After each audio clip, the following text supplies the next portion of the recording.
بسم الله الرحمن الرحيم.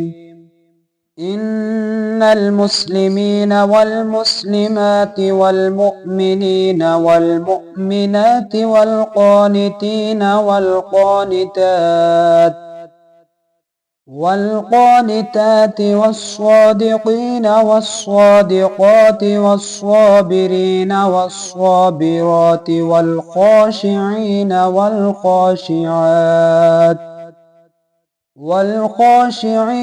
والخاشعات والمتصدقين والمتصدقات والصائمين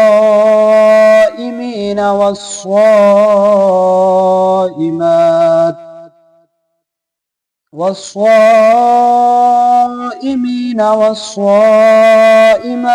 والحافظين فروجهم والحافظات والذاكرين الله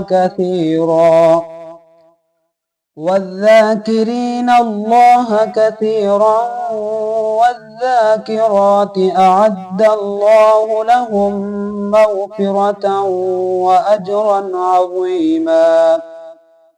وما كان لمؤمن ولا مؤمنة إذا قضى الله ورسوله أمرا أن يكون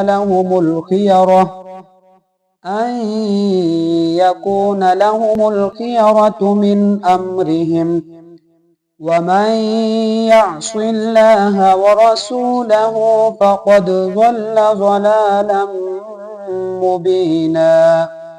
وإذ تقول للذي أنعم الله عليه وأنعمت عليه أمسك عليك زوجك واتق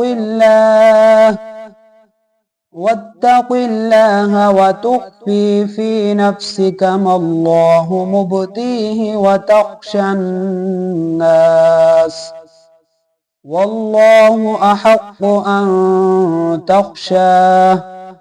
فلما قضى زيد منها وطرا زوجناكها لكي لا يكون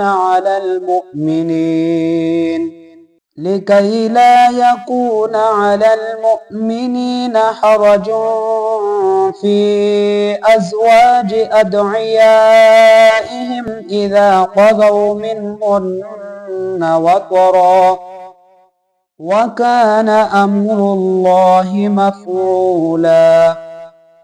ما كان على النبي من حرج فيما فرض الله له، سنة الله في الذين خلوا من قبل، وكان أمر الله قدرا مقدورا.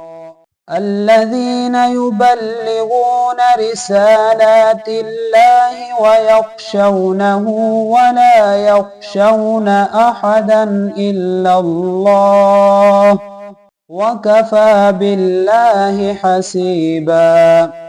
ما كان محمد أبا أحد من رجالكم ولكن رسول الله وخاتم النبيين، وكان الله بكل شيء عليما.